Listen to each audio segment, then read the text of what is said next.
Selamat pagi semuanya, Grenada Room. Apa kabar semuanya?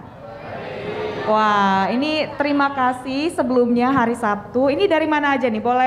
Boleh angkat tangannya, mungkin perwakilan. Saya melihat ada beberapa alma mater. Di sini ada yang pakai jaket merah. Boleh dari mana? Silakan berdiri dan sebutkan asal universitasnya.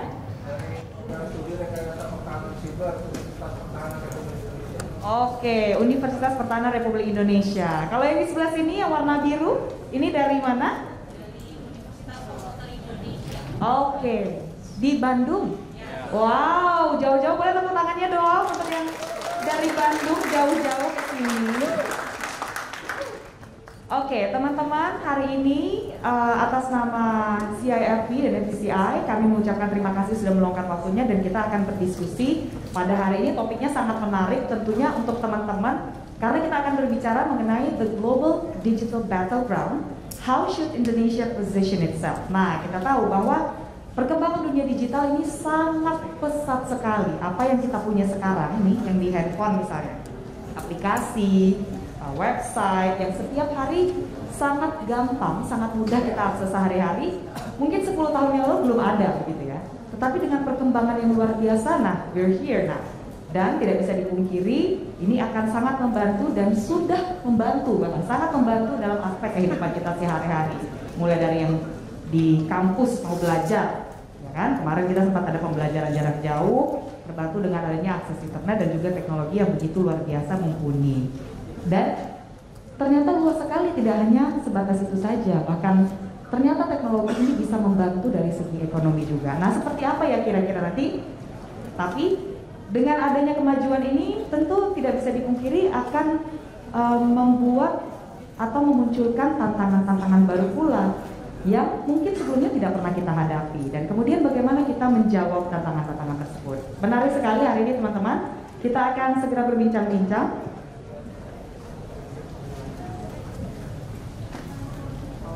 Untuk itu, langsung saja tanpa perlu berlama-lama saya akan mengundang narasumber hari ini. Ada Pak Rudiantara, Minister of Communication and Informatics of Indonesia, periode 2014-2016. Halo Bapak, selamat datang Pak. Baik. Dan selanjutnya, saya akan mengundang Ibu Mira Thaibah, Secretary General at the Ministry of Communication and Information Technology of the Republic Indonesia. Wow, ini keren-keren banget para sumber. Beliau ini, Ibu Mira juga sekaligus Chair of Digital Economy Working Group G20. Boleh kita langsung duduk aja kali ya. Bapak Ibu biar gak capek gitu. Karena sesi hari ini akan banyak sekali yang kita bahas, tentunya seru sekali. Dan last but not least, kami mengundang Mas Bima Cahya, selaku Senior Vice President of Data at Bukalapak. Oh, keren ya. Baiklah, kalau begitu sudah ada 3 pembicara kita hari ini di sini dan kita akan mulai saja diskusinya. Mungkin kita bisa mulai langsung dari Pak Rudiantara terlebih dahulu untuk memaparkan diskusinya. Silakan Bapak. Thank you.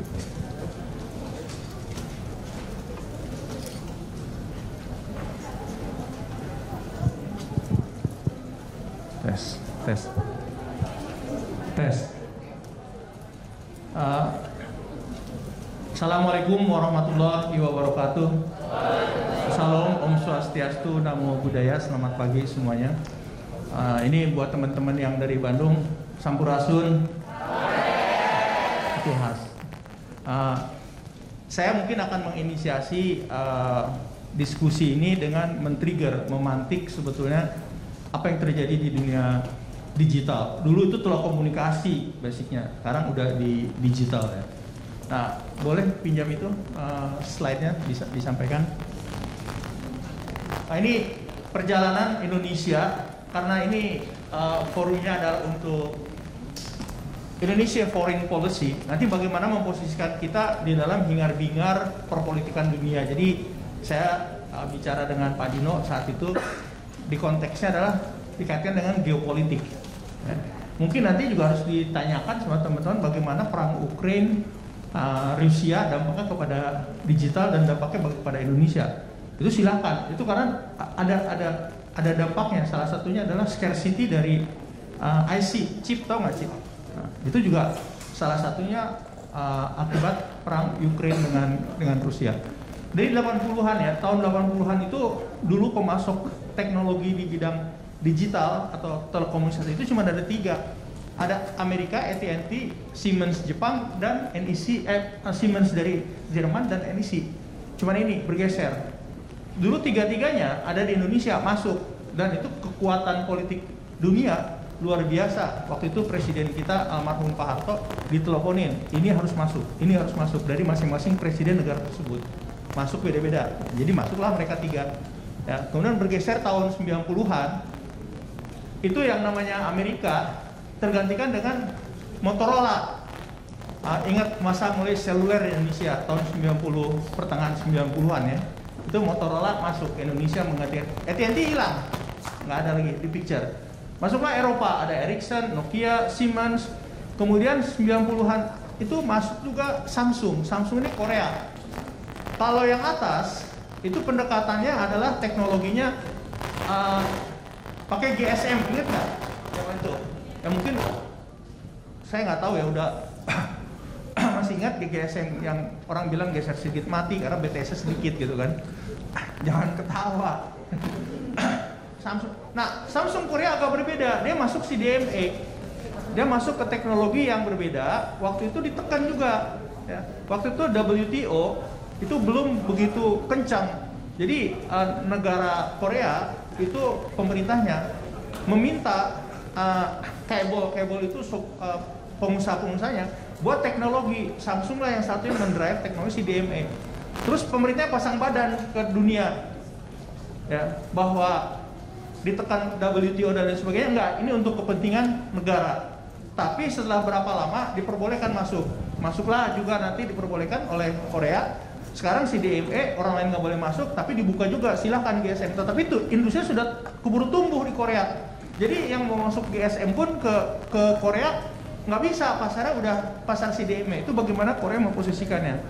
Nah setelah itu saat ini Amerika hilang, masih ada tapi kecil. Cisco itu bukan switching ya, bukan mobile switching, tapi router masih ada sampai sekarang.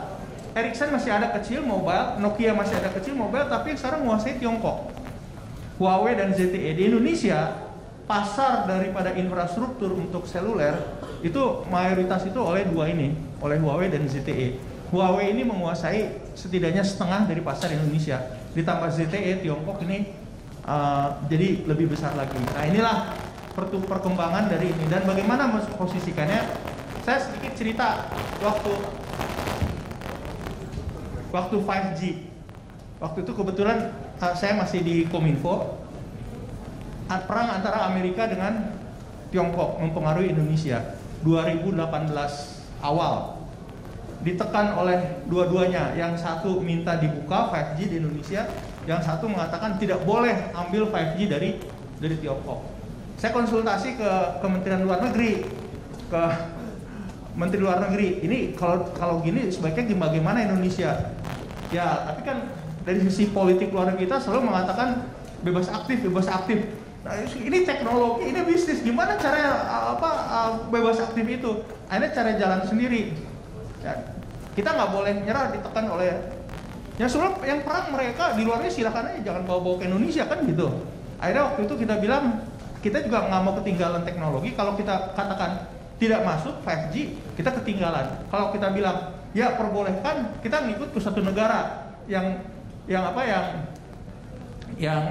tidak membolehkan gitu.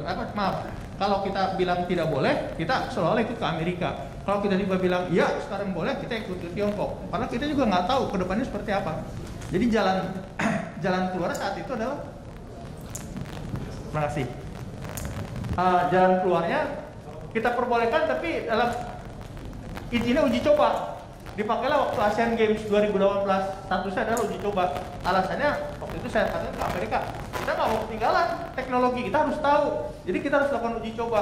Tapi ke Tiongkok juga kita bilang bahwa enggak, kita belum tahu pasarnya, jadi izinnya kan belum kita keluarkan, izin komersilnya. Itu jalan yang kita lakukan. Jadi kita harus pinter-pinter itu dalam tekanan geopolitik global, bagaimana memposisikan kita. Ini sejarah ya, sampai saat ini. Berikutnya, perkembangannya itu bukan di sini juga. Perkembangannya slide berikutnya. Nah, perkembangannya di sini. Siapa yang di sini nggak punya akun media sosial, angkat tangan. Atau yang nggak punya ponsel, angkat tangan. Nggak ada. Jadi door prize ponsel ditiadakan.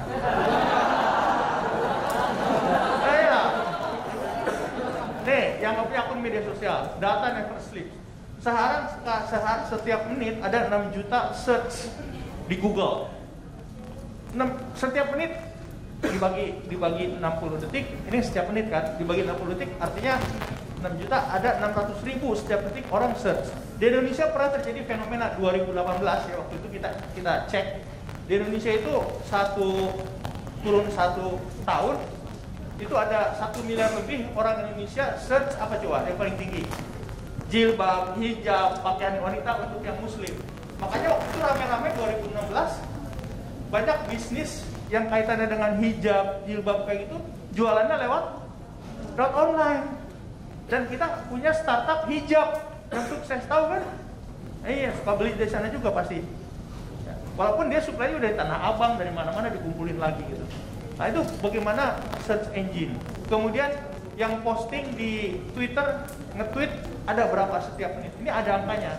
Nah, tapi itu media sosial. Media sosial susah dilawan karena platform dari luar. Ini Amerika semua kebanyakan. Ada TikTok. Ya. Selain TikTok ada juga yang dari Korea.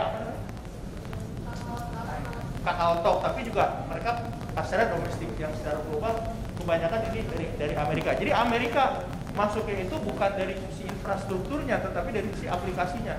Apakah itu Google, apakah itu Meta, Facebook sekarang, apakah itu Twitter. Twitter nggak tahu nih setelah diambil alih dengan Elon Musk, apa maju lagi atau enggak gitu, nggak tahu. Tapi kita juga berbangga di dalam negeri ini ya. Kita sudah punya 5 unicorn 2016-2019. Ini salah satunya duduk di depan nih, Bukalapak. Nah, kemudian 2020 kita tambah lagi, sekarang sudah ada 14 unicorn. Ada unicorn internasional yang ada di Indonesia, bisnisnya di Indonesia, tapi itu udah dekakon bahkan ya. Itu ada juga di Indonesia, tapi saya nggak masukkan. Ini yang Indonesia, seperti Shopee, Grab, itu kan dekakon luar negeri, tapi mereka bisnisnya di Indonesia. Nah, nanti bagaimana kita memposisikan startup, apalagi ini anak muda. Jangan pernah berpikiran lulus jadi pekerja. Berpikiran lulus, ya, bahkan dari sekarang bikin startup sukses rate mudah. Startup itu setelah 5 tahun itu hanya cuma nggak lebih dari 10% yang bisa survive. Nanti setelah 10 tahun itu dibawa lagi yang sukses, tapi nggak apa-apa. Namanya startup ya, itu jatuh bangun lagi gitu. Nah ini yang saya sarankan kepada teman-teman sudah beri agar kita, karena kekuatan kita bukan di halaman pertama tadi, kekuatan kita adalah di sini, di sumber daya manusia Indonesia yang kuliah, apakah nanti belajar sistem, belajar ekosistem, digital ekonomi lah. Kominfo nggak tahu sekarang masih ngirim ini nggak? Dulu mengirim MBA macam-macam ke luar negeri, S2 luar negeri ke Leiden, sempat diberhentikan, kirimnya hanya 2, ke Tsinghua Beijing atau ke IIT Bangalore. Nah kalau dites masuk IIT Bangalore nggak lulus orang Indonesia. Jadi waktu itu kita datang ke dubesnya, ke rumahnya sambil minum teh sore, ibu-ibu kebetulan dubesnya datang minta bantuan. Kalau orang nggak kasih privilege, mereka jangan ikut tesnya, ikut tes beneran gitu. Ini demi hubungan baik antara Indonesia dengan India. Akhirnya diterima mereka semua gitu. Ikut tes nggak ada diterima Indonesia. IIT itu kan ininya tinggi pasti grade-nya. Nah teman-teman semua, inilah gambaran dari tahun 80-an sekarang mengenai digital dan bagaimana Indonesia dalam konteks global. Ya, kalau infrastruktur, unlikely kita akan bisa masuk. Ya, walaupun kita coba dulu ada namanya sentra telepon digital Indonesia kecil SDITK, tapi nggak ada skala ekonominya. Yang kita skala ekonomi besar yaitu karena kita punya dekakon. Petunjuk DEWG G20 sebetulnya itu menjadi suatu diorama miniatur dari global digital battleground yang tadi kita lihat gambarnya. Jadi sebagaimana kita ketahui, ini buat teman-teman yang belum terlalu paham mengenai struktur G20, ada yang namanya finance track yang membahas isu-isu finansial, Menteri Keuangan dan Gubernur BI, dan ada Sherpa track.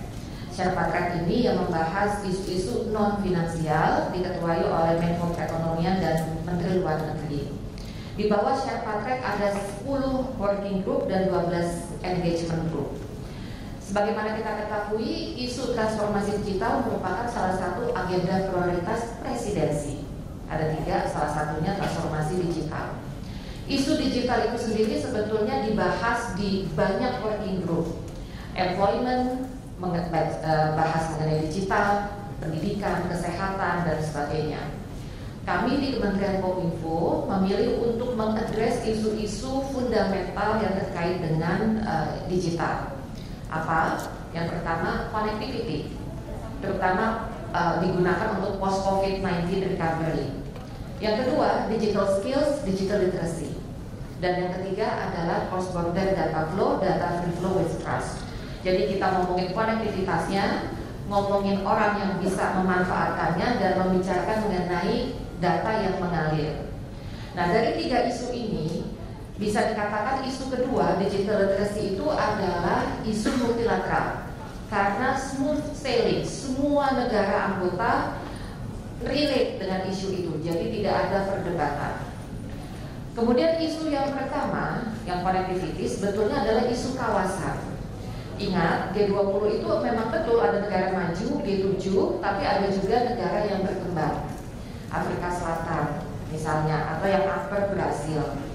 Jadi begitu kita sebut konektivitas, untuk sebagian kelompok masih membicarakan mengenai konektivitas itu sendiri, akses. Sementara untuk negara yang berkembang, begitu kita sebut konektivitas, mereka berpikirnya meaningful connectivity, artinya pemanfaatannya. Nah, di sini sudah mulai kelihatan ada perbedaan. Yang paling seru adalah isu yang ketiga, yaitu mengenai transfer of data. Di sini mazhabnya itu ada 3. Mazhab Eropa pun terbagi 2. Mazhab Eropa yang lebih berbasis individu, mazhabnya Amerika yang berbasis korporasi, dan mazhabnya Tiongkok yang berbasis negara. Bagaimana kita menemukan titik temu dari 3 yang mazhab ini? Akhirnya Presidensi Indonesia kita bisa menciptakan suatu kesepakatan yang terkait dengan common values, bahwa data transfer itu harus dilakukan secara lawfulness, harus secara fairness, dan harus secara transparansi. Tetapi bahwa ini terjadi battle di dalam forum G20 memang terjadi. Jadi apa yang disampaikan oleh Chief tadi, ada kekuatan kanan, kekuatan kiri, itu memang betul adanya. Nah, pertanyaan berikutnya adalah bagaimana Indonesia memposisikan diri, apa superpower kita? Yang pasti kita bukan teknologi, kita bukan pemilik teknologi. Saya sepakat, superpower kita adanya di orang. Orang itu karena kita jumlahnya banyak, bisa kelihatan juga tadi dengan jumlah startup kita punya 10 masalah tapi punya 100 solusi, inovasi-inovasi melalui startup. Tapi apakah itu cukup untuk menggerakkan pasar? Nah, itu mungkin nanti kita bisa bahas di bagian kedua. Terima kasih. Wassalamualaikum warahmatullahi wabarakatuh. Waalaikumsalam warahmatullahi wabarakatuh. Ini sedang yang hangat-hangat baru saja selesai, yang tadi juga sudah disebutkan oleh Ibu Retno Marsudi di awal di pembukaan. Nanti tentunya kita akan lebih menggali banyak lagi tentang WG. Ibu Mira, terima kasih. Dan selanjutnya kita ke Mas Ima Cahya. Silakan Mas untuk presentasi dan pemaparannya. Saya beri juga deh kalau gitu.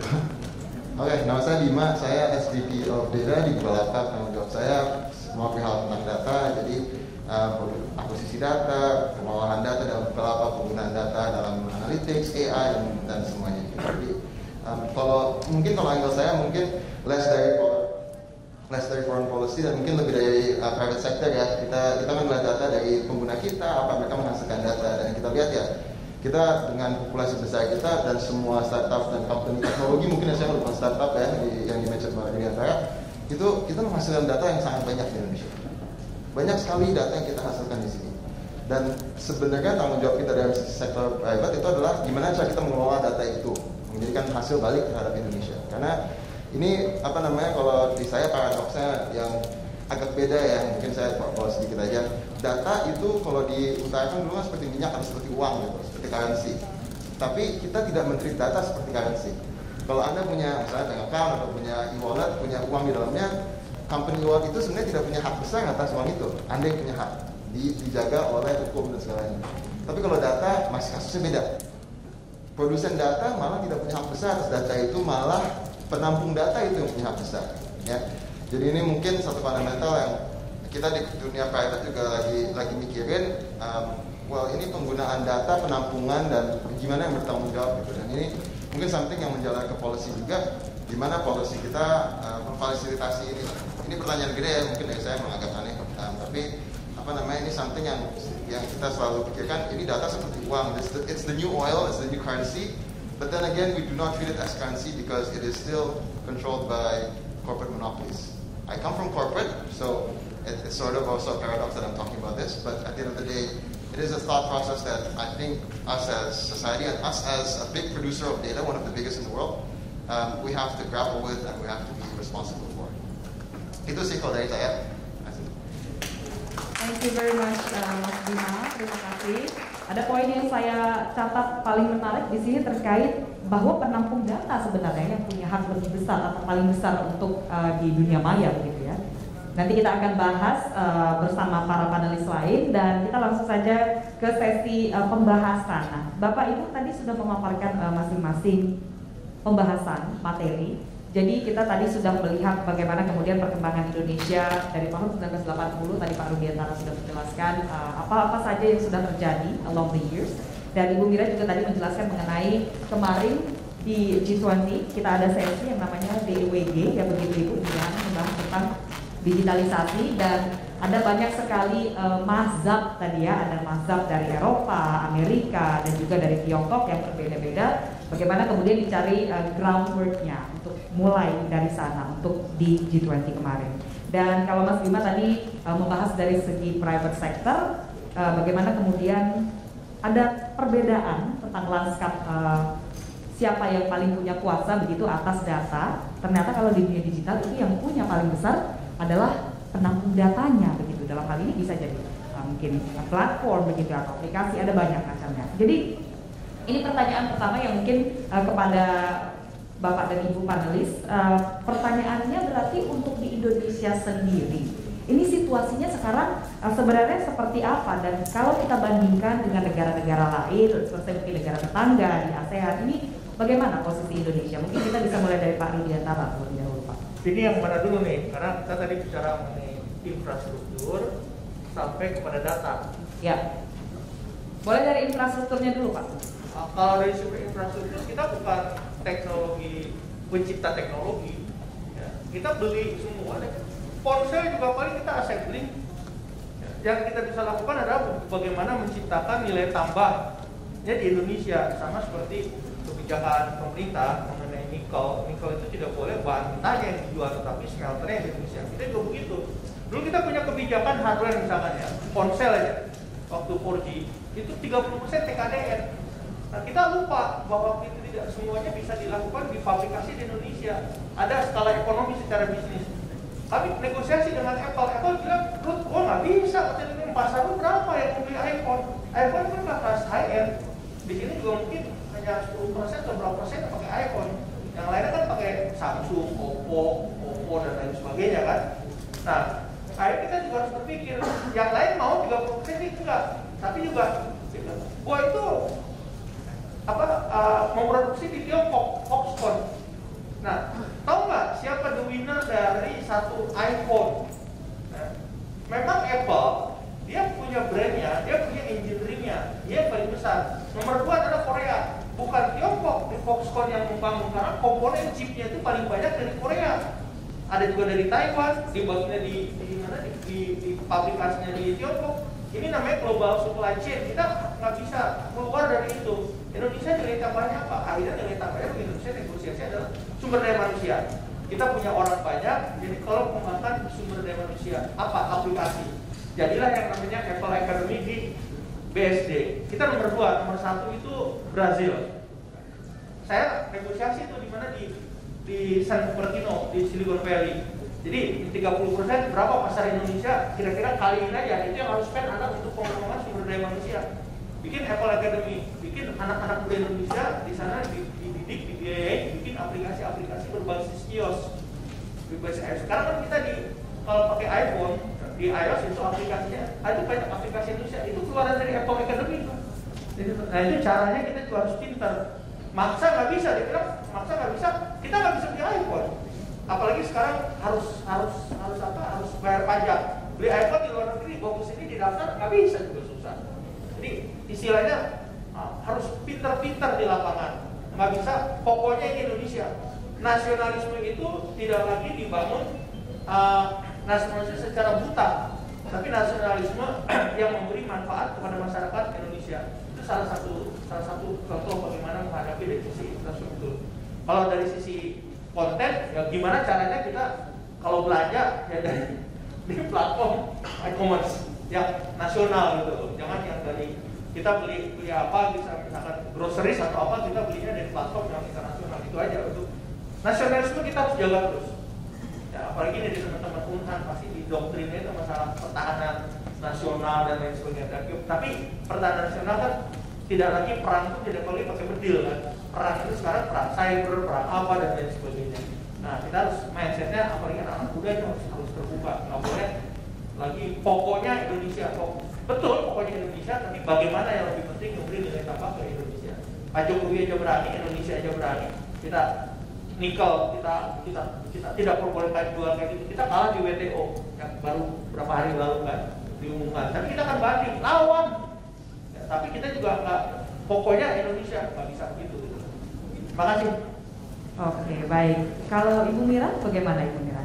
Tentang kemudian kemarin mungkin bisa cerita sedikit pengalaman mengenai DDIWG, bagaimana kemudian proses negosiasi dan juga konteksnya adalah berbandingkan dengan negara lain, tentunya kan bertemu dengan delegasi-delegasi dari berbagai negara Bu saat itu. Oke. Untuk DEWG itu dia tujuannya kan khusus ya, Indonesia sebagai presidensi. Pesannya dua, kita harus inklusif dan imparsial. Karena Indonesia menjadi super bridge antara negara maju dengan negara berkembang. Tapi kita juga paham jangan sampai kemudian kita menjadi proxy. Mereka yang bertengkar kemudian jadi kita menjadi lokusnya. Nah, jadi tadi Chief sempat menyampaikan yang mengenai geopolitical tension. Itu pun terjadi di DEWG. Walaupun itu bukan mandat DEWG atau bahkan G20 untuk membahasnya, tetapi kita tidak bisa menutup mata bahwa dampaknya memang ada.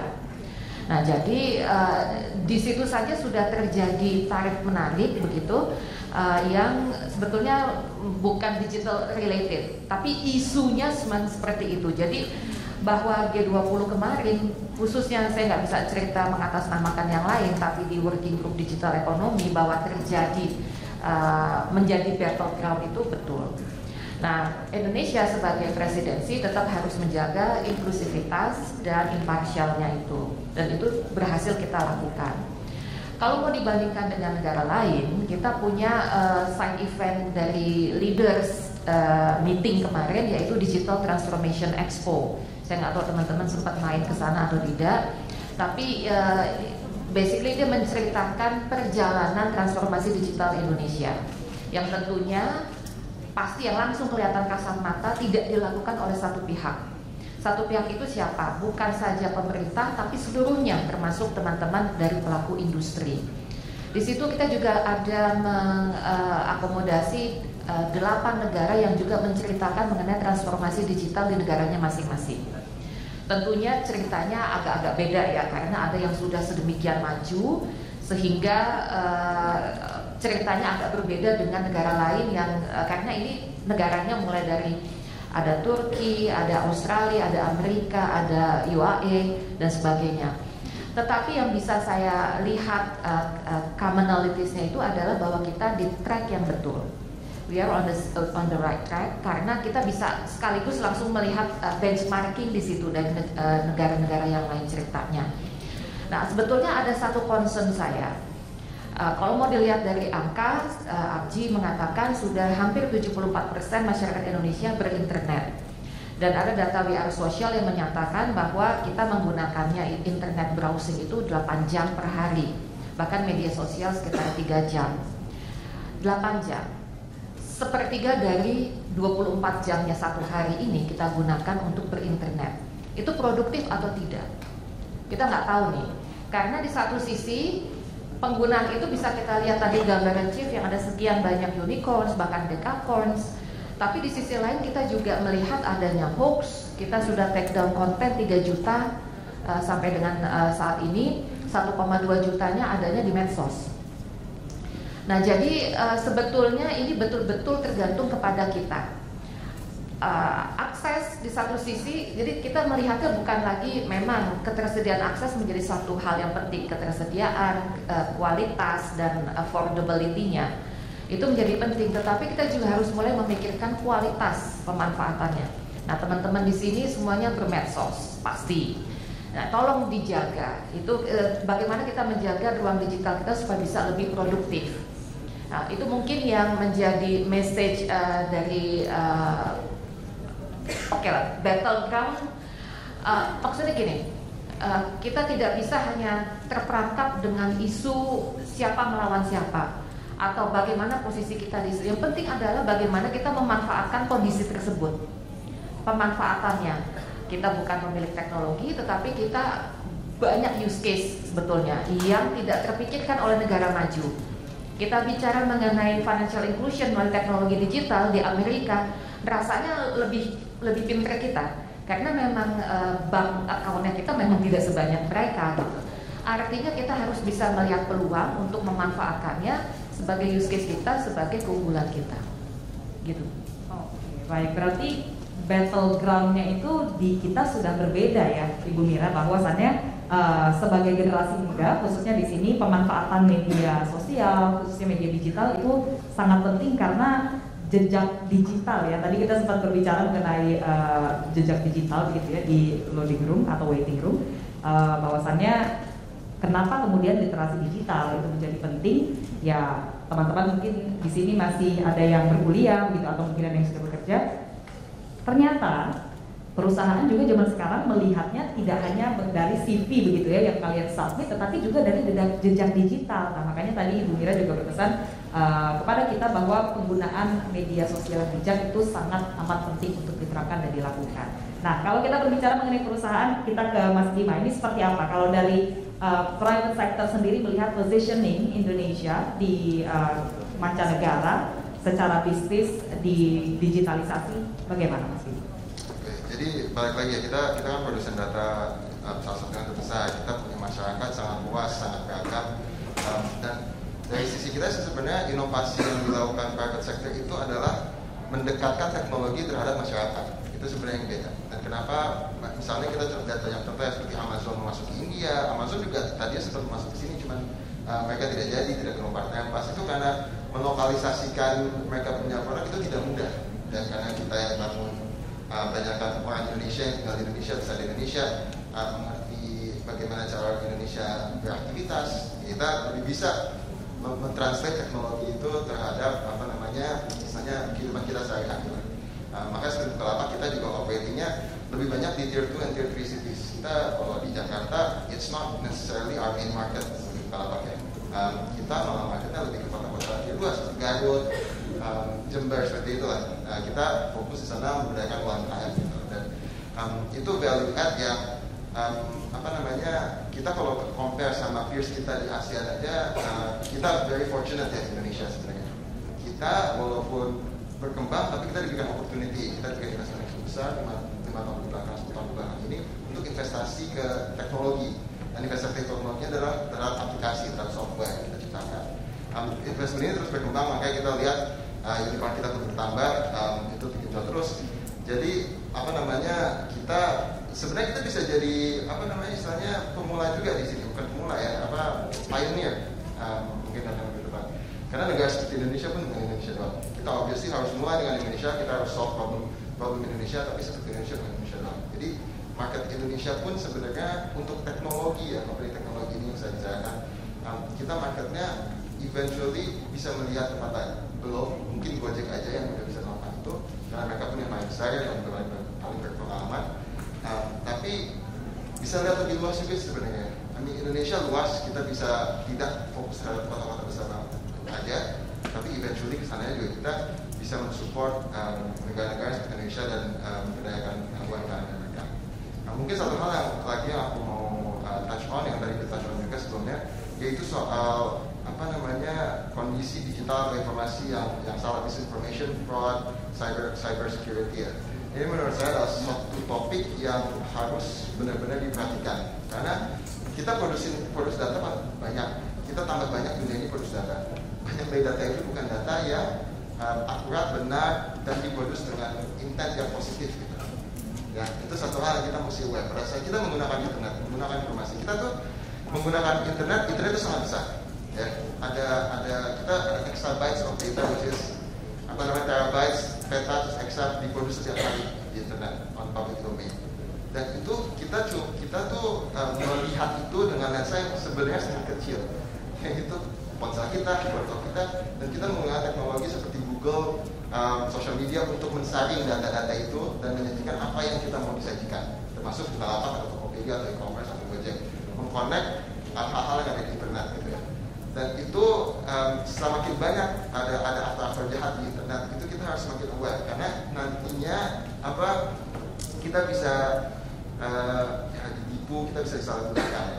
Jadi kita jangan ikutan memproduce hal-hal seperti ini. Tapi pada saat mereka itu diproduce di luar sana, kita juga harus aware gimana cara mereka bisa menipu kita, bisa memperdayakan kita dengan cara yang negatif. Itu sih dari saya. Oke, berarti kalau untuk private sector sendiri, khususnya Bukalapak di Indonesia sendiri, memang saat ini memfokuskan di UMKM begitu ya, lebih ke grassroots. Karena memang berbicara tentang digital itu sudah 74% tadi di awal sempat disebutkan bahwa pengguna Indonesia kan juga sudah menggunakan internet begitu. Nah, kemudian melihat angka yang cukup besar begitu dan juga spektrum digitalisasi yang tentunya akan semakin luas karena terus berkembang. Bagaimana kemudian menyikapi tantangan-tantangan yang muncul? Seperti tadi di awal juga sempat kita sudah sebutkan, salah satunya adalah cyber security, begitu ada hoax atau kabar bohong begitu yang beredar. Nah, mungkin saya ke Ibu Mira terlebih dahulu untuk stakeholder atau pemangku kebijakan. Bagaimana kemudian menyikapi tantangan-tantangan yang akan muncul ke depannya dan yang sudah muncul sekarang terkait digitalisasi? Kalau tantangan yang pertama pasti kita masih bicara mengenai akses. Kita 17.500 lebih pulau, tentunya akses itu menjadi suatu hal yang penting. Dan pada saat bicara akses yang tadi saya sampaikan bukan saja harus ada, tapi juga berkualitas dan affordable. Jadi isu pemerataan, upgrading, peningkatan dari kualitas akses itu sendiri. Yang kedua adalah begitu ada konektivitas, kita harus memanfaatkan konektivitas itu secara baik. Jadi transformasi digital Indonesia itu berdasarkan kepada 3 nilai: inklusif, memberdayakan, dan berkelanjutan. Inklusif di sini bukan saja kita bicara mengenai spasial, daerah tertinggal, daerah 3T istilahnya, tertinggal, terdepan, terluar atau non 3T, tapi juga kepada kelompok masyarakat. Kelompok masyarakat ini salah satunya misalnya yang sebetulnya sudah menggunakan tetapi belum terlalu kita pikirkan untuk menjaganya, tapi terlihat sekali pada waktu masa pandemi adalah anak-anak. Karena sekolah kan kemarin juga pandemi berdasarkan online. Bagaimana online safety untuk anak-anak? Nah, jadi inklusif itu kita pastikan bukan saja ada, tetapi juga nyaman, aman ruang digitalnya. Oleh karena itu yang kedua, digital skills, digital literacy-nya menjadi sangat penting. Kita bicara bukan saja digital skills itu bukan artinya semua orang harus bisa coding, semua orang harus paham mengenai cloud, IoT dan sebagainya. Setidaknya tahu bagaimana memanfaatkannya secara beretika, secara bertanggung jawab supaya bisa produktif. Dan yang ketiga tadi sudah disampaikan adalah mengenai keamanan dari ruang digital itu sendiri. Di satu sisi kita mendorong untuk beraktivitas di ruang digital, di sisi lain kita harus menciptakan trust, confidence bahwa ruang digital itu aman sehingga bisa digunakan secara produktif. Satu langkah yang sudah dilakukan pemerintah baru beberapa bulan yang lalu, baru September lalu adalah Undang-Undang PDP, Pelindungan Data Pribadi, Undang-Undang 27 tahun 2022. Pelindungan data pribadi ini bukan hanya tugas pemerintah, tapi tugas kita semua, termasuk kita sebagai pemilik data. Teman-teman harus paham, pemilik data teman-teman adalah teman-teman sendiri, kita pemilik data. Sehingga kita pun harus paham pada saat ditanya data pribadi apakah ini memang berkorelasi, boleh dicerewetin lah, kurang lebih seperti itu. Kemudian ada pihak penyelenggara sistem elektronik. yang memang melakukan pemungutan datanya, yang memang menyimpan, memang yang memproses. Ternyata tahun ini saja sudah ada 33 kasus kebocoran data yang sedang ditangani. Jadi masalah ini sudah menjadi sedemikian harus menjadi perhatian kita, karena itu tadi kita tidak bisa bekerja dengan nyaman, dengan aman di ruang digital kalau tidak ada safeguard-nya. Jadi mungkin itu yang kami pikir menjadi tantangan sekaligus PR, tapi juga peluang untuk kita selesaikan dalam waktu dekat. Oke, berarti tantangannya baru saja diterapkan, begitu sudah ada 33 tadi ya Bu ya? Dari awal tahun. Dari awal tahun. Ya. Wow, berarti sangat sangat banyak begitu, dan kita tidak menutup kemungkinan kedepannya akan lebih banyak lagi yang muncul. Nah, saya ke Pak Rudiantara, mungkin Pak Rudi bisa sharing begitu terkait tantangan-tantangan dulu yang dihadapi seperti apa, dan bagaimana kemudian Pak Rudi melihat dan menyikapi tantangan-tantangan yang muncul di masa sekarang ini, Pak. Kalau kita lihat sekali lagi ya, digital itu digital ekonomi, digital sosial ataupun itu selalu ada 3 unsur, ada network, ada device, ada application. Tadi sudah digambarkan di sisi network, jaringan. Indonesia nggak usah takut lah, itu tugasnya Bunda beserta yang di policy maker, yang dikenakan policy maker membangun akses itu granted sudah pasti ada lah. Pemerintah akan mendorong ke sana. Itu yang pertama. Device juga akan lebih terbuka, ya. Asing boleh, Indonesia juga boleh. Nanti device juga mungkin akan berubah, ya. Bentuknya lebih kecil, kapasitasnya lebih besar, fungsinya lebih banyak dan lain sebagainya. Tapi yang ketiga, apps ini bergantung kepada orang. Kita ada 270 juta saat ini. Nah, saya coba kembalikan ke dalam bentuk global, ya, di G20. Jadi kan G20 ini kelompok negara, ya. Biasanya yang jadi yang punya kuasa itu yang punya resources banyak. Dalam ini saat ini Amerika lah yang mendrive. Kenapa? Orang kaya paling kaya dia. Kita sekarang nomor 16-an kalau nggak salah ya di G20 dari sisi GDP ya, PPP-nya. Tapi jangan lupa, sekarang teman-teman usianya mungkin yang di sini antara 20, 21, 22 karena masih mahasiswa gitu ya. Atau juga 23 yang sudah lulus di ruangan ini. Kita tarik ke 2045, 100 tahun Indonesia emas. Artinya 23 tahun dari sekarang. Jadi teman-teman ya, itu pada saat itu umurnya 45, 46 itu usia emas, usia produktif. Dan saat itu Indonesia bukan lagi nomor 16 di G20, kita nomor 4 setelah Tiongkok, Amerika, India, Indonesia. Jepang sudah di bawah kita. Itu tadi gambar-gambar yang tadi halaman pertama itu akan hilang. Kita itu, jadi dengan mindset itu kita yang harus mendrive semuanya. Kita harus mengamankan pasar Indonesia. Kita harus mulai mempengaruhi negara lain. Sekarang yang mempengaruhi negara kita, karena kita nomor 16, ada 15 negara yang pengen ngatur Indonesia. Tapi kita akan yang ngatur dunia nanti 2045. Setidak-tidaknya kita berhadapan paling dengan Tiongkok, India, dan Amerika ya, bersama Indonesia yang akan mengatur dunia dalam konteks ekonomi. Kalau sekarang istilahnya dalam konteks G20. Nah, kita harus berpikir arah sana, tantangannya bagaimana aturnya.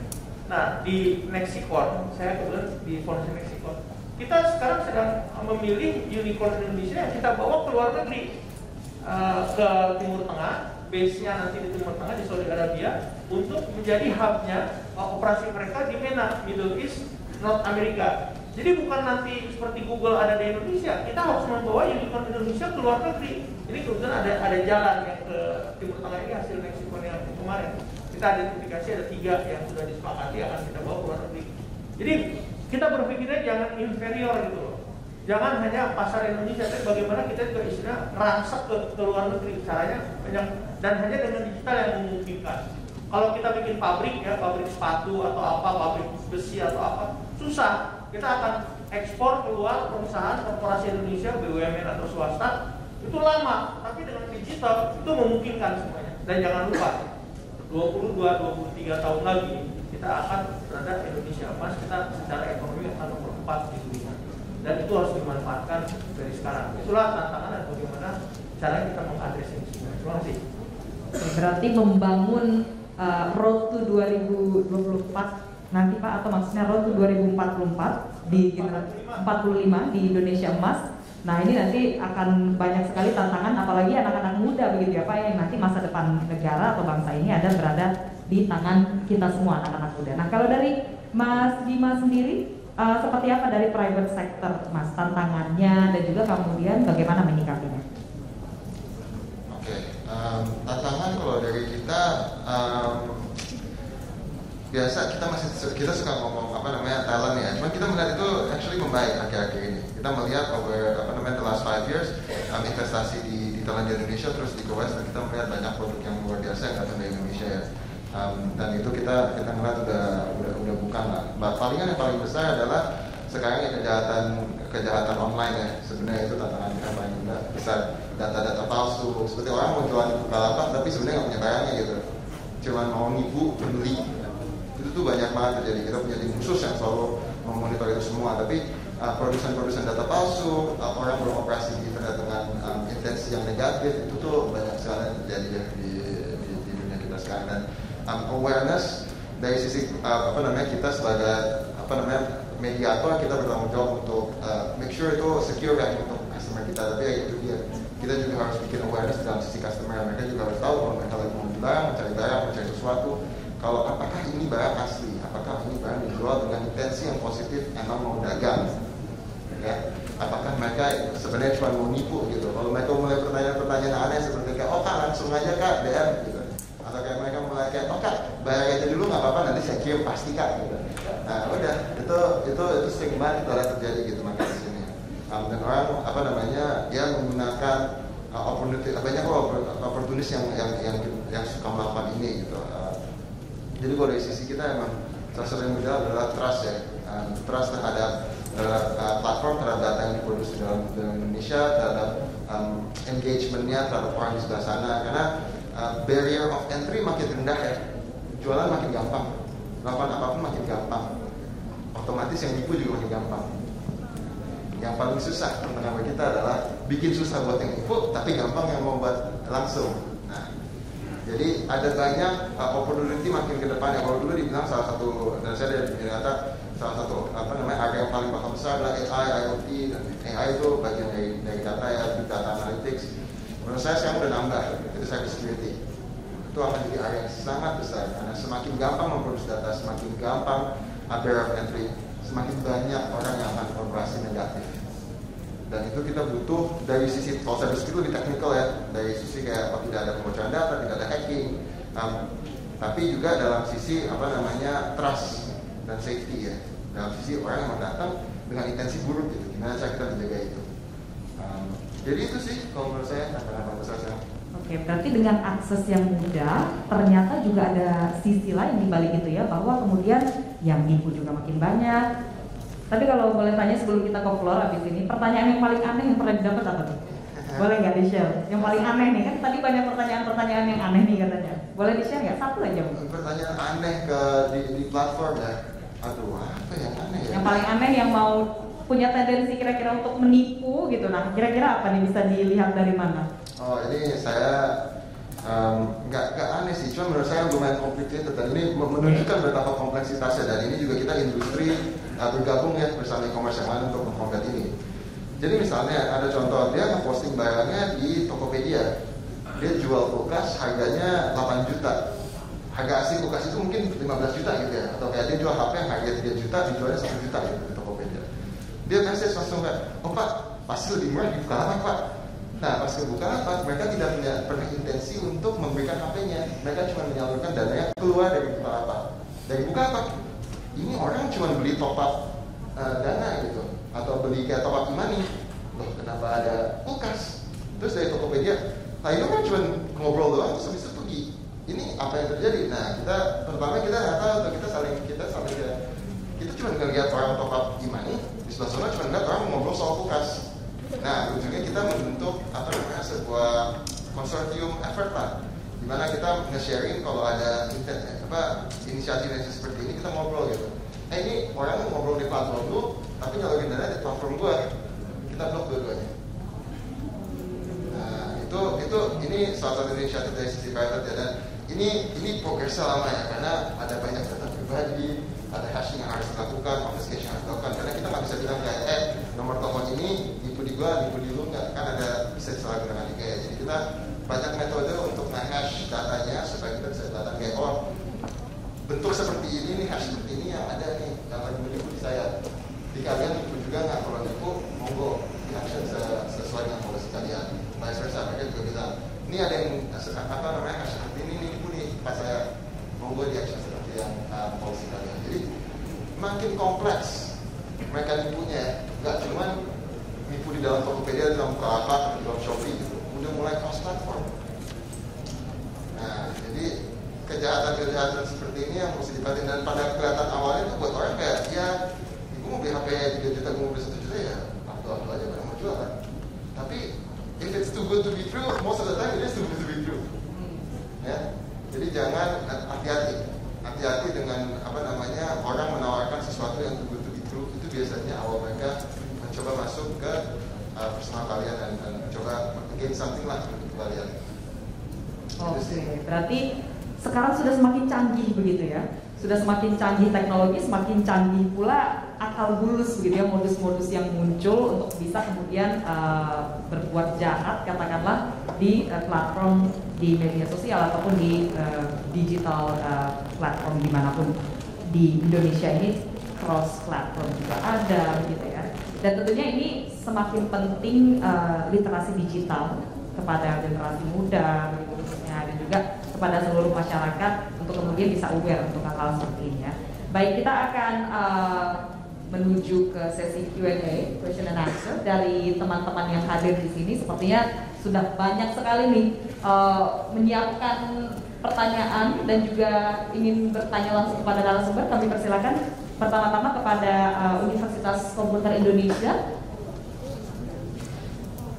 Silakan dari Universitas Komputer Indonesia yang ingin bertanya terlebih dahulu. Tadi ada yang angkat tangan. Oh iya, silakan. Boleh.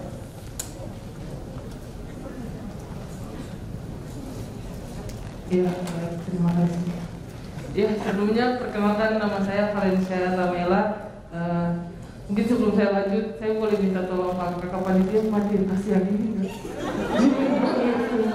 Saya sudah mati rasa di sini. Baik, mungkin saya langsung lanjut aja ke pertanyaannya, Bapak Ibu. Saya sini agak sedikit penasaran gitu dengan ekonomi digital. Nah, saya masih mau tahu nih, sebelum saya lanjut ke pertanyaan yang lebih jauh, adakah perbandingan antara ekonomi dan ekonomi digital? Karena kalau menurut saya mungkin ekonomi digital itu adalah komponen dari penyuksesan si ekonominya itu. Tapi kalau menurut Bapak Ibu seperti apa? Sebelum mungkin saya lanjut ke pertanyaan yang lebih jauh lagi.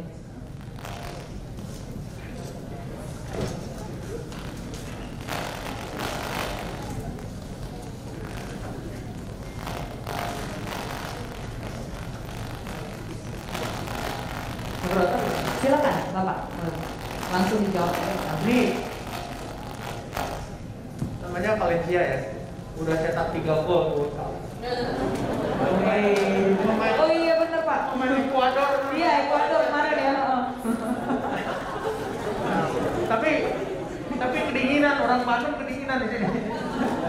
Nah ini jelas saja ekonomi kita tuh ya ekonomi jual beli, memproduksi sesuatu itu caranya kan masih konvensional, karena udah digital. Ekonomi Indonesia tahun ini kalau dari Google tahun ini 77 miliar dolar, ya, out of 1,2 triliun lah kurang lebih. Ya, jadi hampir sekitar 6% dari ekonomi Indonesia ini berasal dari ekonomi digital. Ekonomi sendiri kan naik terus Indonesia dengan pertumbuhan katakanlah rata-rata 5%. Ya, karena ekonomi kita bertumbuh 5%. Itu tapi ekonomi digitalnya tumbuhnya lebih dari 5%. Jadi akan cepat. Jangan bandingkan dengan Tiongkok dan Amerika. Amerika itu udah double digit, Tiongkok juga udah double digit. Tapi kita akan cepat naik ke ekonomi digital. Nah, salah satu pelaku ekonomi digital itu ya ini, ya Bukalapak, ada e-commerce, transport. Sekarang yang mau masuk adalah health tech, ya itu akan masuk health tech. Kita ada yang unicorn bentar lagi. Banyak semuanya. Kan kita juga sekarang udah. Emang kalau Valencia kalau terbang masih beli vouchernya ke travel bureau, kemudian dapat voucher ditukar di airport dengan boarding pass-nya enggak. Hotel juga gitu, kita mana ada nginep sekarang pakai voucher, hotel berarti di reservasi juga ada. Semua ada payment-nya semua, ekosistemnya semua serba digital. Jadi inilah yang akan berkembang di Indonesia. Kripto juga yang jadi ramai. Hati-hati, jangan main sembarangan invest di kripto loh, jangan main kripto. Kita close loh. Semuanya payment system dan lain semuanya di keuangan, fintech itu berkembang cepat. Jadi sekarang kurang lebih 6-7%. Nah, tahun 2030 kita 240, kita udah tahun 2030 2030 sorry ya, itu $150. Pada saat itu ekonomi kita dan kita sudah mulai lebih dari 10% ekonomi digital. Itu perhitungan Google dan saya selalu challenge setiap saat. Google itu terlalu kecil, Google bank sama Temasek. Kenyataannya itu selalu lebih. Saya sampaikan perhitungan saya, ini perhitungan saya lebih dari itu.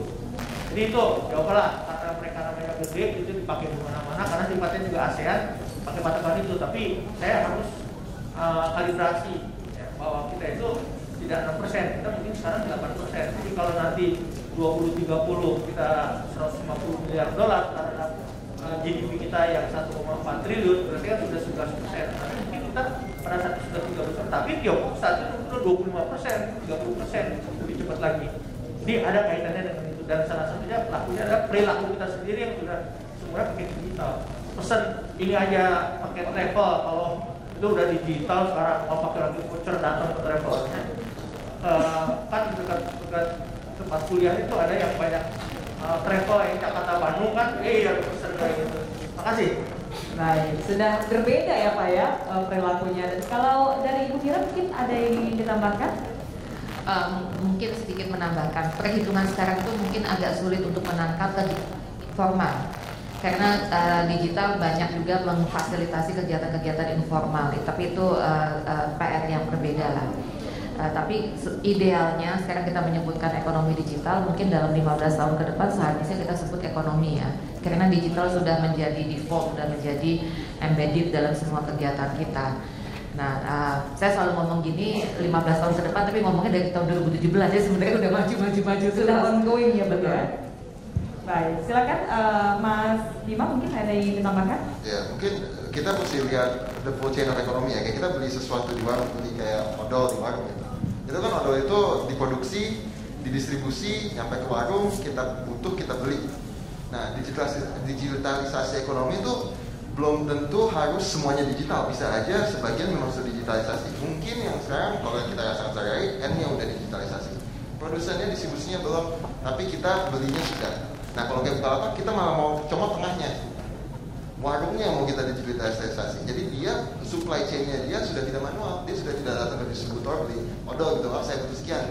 Udah kita kasih dia app, dia bisa pesen, kita bahkan rekomendasi. Kayaknya lu kemarin beli odol 100 biji gitu, sekarang kayaknya lu udah kejual kalau beli odol, lu butuh beli lagi nggak? Kita kasih rekomendasi itu. Nah itu digitalisasi tengahnya, ujungnya tetap orang datang beli manual. Ya mungkin ujungnya nanti digitalisasi dengan e-payments gitu ya. Tapi jangan lihat ekonomi versus ekonomi digital sebagai boolean gitu, true or false. Lihatnya itu sebagai spektrum. Ada perdagangan yang sudah mungkin 100% digital, mungkin nggak 100%, mungkin 90% digital, supply chain end to end-nya. Ada yang mungkin baru 10%, dan 10% itu pakai di mana? Dan itu juga jadi opportunity buat kita kalau mikir sebuah bisnis atau sebuah mau memicu perdagangan ya. Kita mau mendigitalisasi, kalau kita punya tenaga untuk mendigitalisasi, mau digitalisasi bagian yang mana? Orang tuh selalu mikir di ujung, padahal supply chain itu besar. Seperti itu menurut saya. Apalagi kalau kita ngomongin nanti global supply chain ya, akan lebih luas lagi pasti cakupannya. Baik, sudah cukup jelas Valencia atau ingin? Oh, ada yang ingin ditambahkan lagi? Iya, baik. Terima kasih untuk jawabannya Bapak Ibu. Nah, sekarang saya mau mengkerucutkan lagi nih. Kalau kita ngomongnya di Pulau Jawa kayak di Bandung kan enak tuh, apa-apa gampang dan segala macam. Nah, saya mau ngajak semuanya untuk ke timur nih. Mungkin spesifikasinya ke Papua gitu. Kita coba ke timur. Nah, dari pengamatan yang saya lihat, aplikasi seperti Bukalapak, Gojek itu sangat minim digunakan gitu di daerah-daerah sana. Mungkin karena biayanya yang cukup mahal, taruhlah mungkin ongkir kalau di Bukalapak nih, ongkirnya tuh bisa sampai melebihi harga barang gitu. Jadi kayak susah banget untuk mengakses itu tuh. Jadi kayak mikir 2 kali, apakah saya menggunakan aplikasinya atau tidak gitu. Sama pula dengan Gojek, mungkin Gojek di sini per kilometer bisa 12.000 karena kemarin BBM naik. Nah di sana tuh bisa langsung 20 dan bisa mungkin lebih gitu. Nah saya tuh ingin tahu gitu, ada nggak dari baik pihak organisasi terkait seperti mungkin Bukalapak, kita bisa saya mau tahu lah gitu perbandingan pembelian di Bukalapak masyarakat yang ada di Papua, di Pulau Papua, dan masyarakat yang ada di Pulau Jawa. Saya bisa menjamin 100% lebih banyak di Pulau Jawa pasti. Nah, mungkin yang kayak saya bilang, ongkir dan segala macam itu. Nah, ada nggak sih upaya dari organisasi terkait Bukalapak? Nah, ada juga nggak sih upaya dari pemerintah? Ada juga nggak sih upaya dari masyarakat untuk menyukseskan si ekonominya ini dalam penggunaan digital seperti itu? Terima kasih. Silakan Mas Bima. Oke, saya langsung. Oke. Ya, of course, Jawa masih tetap paling besar karena ekonomi pun paling besar, masyarakat pembayaran. Tapi oke, kita kejar ke Indonesia Timur. Kayak tadi yang saya bilang ya, digitalisasi ekonomi itu supply chain end to end. Nah, di Jawa udah tersedia end to end-nya lumayan banyak untuk kita digitalisasi. Sellernya udah ada, bayarnya udah ada, logistiknya sudah ada, produsernya udah ada. Ya. Nah, kalau di Papua, mereka mau beli barangnya dari Jakarta, obviously ongkirnya mahal. Tapi kalau mereka mau beli barang lagi dari Papua dan ada penyedia logistik di Papua, harusnya tidak mahal. Nah, jadi yang kita lihat missing mungkin di Indonesia yang yang lebih timur gitu ya, nggak bukan less maju tapi lebih timur, adalah progres digitalisasinya tuh belum full, belum ada semua end to end-nya. Jadi makanya kita kalau mau mulai di sana, yang kita mau berdayakan adalah tengahnya dulu nih. Daripada kita langsung bilang, oh, lu mau beli odol, lu langsung beli online odolnya. Enggak, memperdayakan warungnya, memperdayakan ekosistem UMKM-nya. Gimana cara mereka bisa jualan? Kalau mereka nggak bisa jualan dengan menggunakan sistem online, ya susah juga gitu. Karena yang kita harapkan adalah di Papua beli dari Papua, karena obviously kirim barang dari Jakarta ke Papua lebih mahal dibanding yang dari Jakarta ke Bandung gitu. Dan itu yang terus kita gue makanya instead of kita mau langsung ujung end to end itu semua kita tackle kan nggak mungkin. Kita mau ujung doang, kita udah coba dan itu susah. Kita mau maju dikit nih ke tengah. Bisa nggak kita digitalisasi misalnya orang kalau beli pulsa gitu ya contohnya, banyak kan kita Jakarta pulsa langsung handphone gitu, masih banyak yang ke warung. Mau bayar PLN masih banyak ke pos atau ke Alfamart, ke Minimarket gitu, warung. Nah kita bisa nggak kita upayakan warung ini bisa bayar token listrik gitu di warung. Seperti itu yang kita coba berdayakan. Kita memperdayakan tengahnya dulu nih. Jadi kita nggak langsung ke end customer, kita memperdayakan siapa yang pedagang ke end customer, apakah bagian sininya kita bisa digitalisasi dan bisa bantu mereka lebih cepat. Dan digitalisasi ujungnya kita harus langsung pikir ke dunia bisnisnya ya. Untuk mereka pun harus lebih cepat, lebih ekonomis, lebih menguntungkan. Mereka bisa lebih cepat berkembang. Kalau nggak ada gunanya juga kan digitalisasi ya. Ujung-ujungnya kita mau si warungnya itu bisa grow, mereka punya penjualan bisa naik, bisa meningkat. Dan yang kita lihat ya habis menggunakan Bukalapak, mereka punya penjualan bisa 2-3 kali naik setahunnya. Dan itu yang kita fokusin gitu kalau untuk daerah yang ekosistemnya belum digital fully. Kalau seperti Jakarta Surabaya fully digital ya, bisa end to end.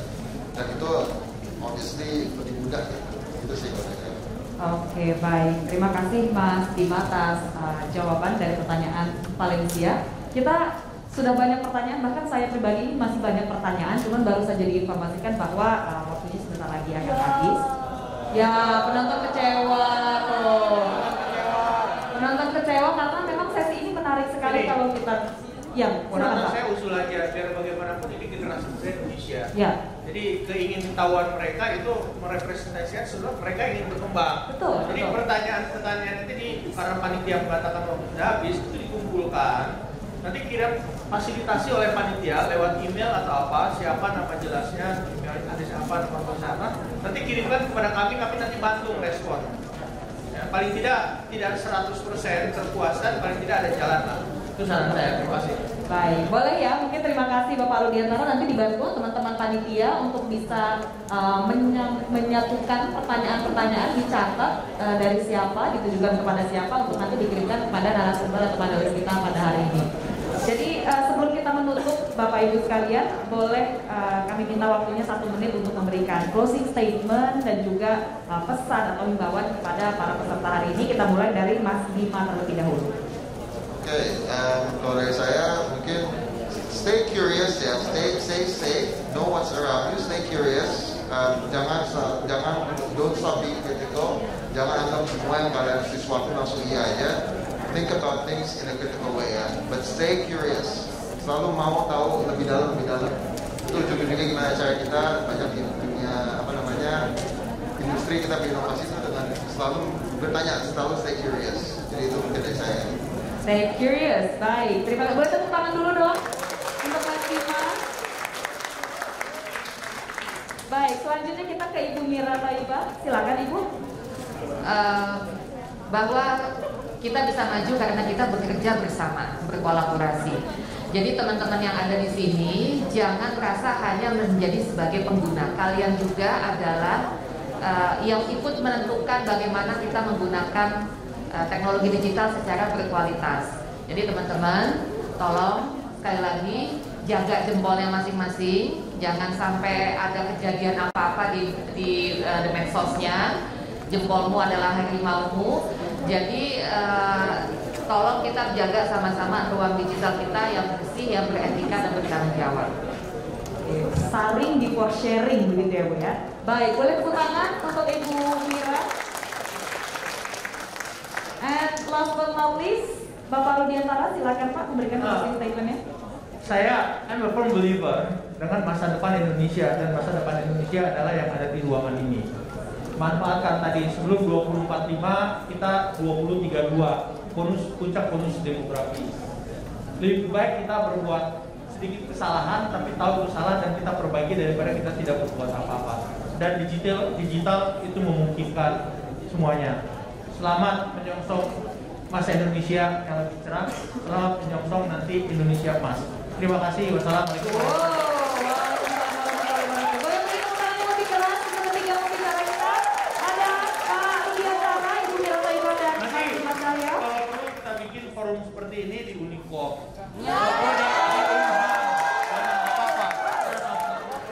Boleh Pak, jadi kalau tadi pertanyaan ditampung secara digitalisasi begitu ya, jadi menjawabnya di digital, nanti kita bikin juga acara mungkin bisa di Unicom ya Pak ya. Baik.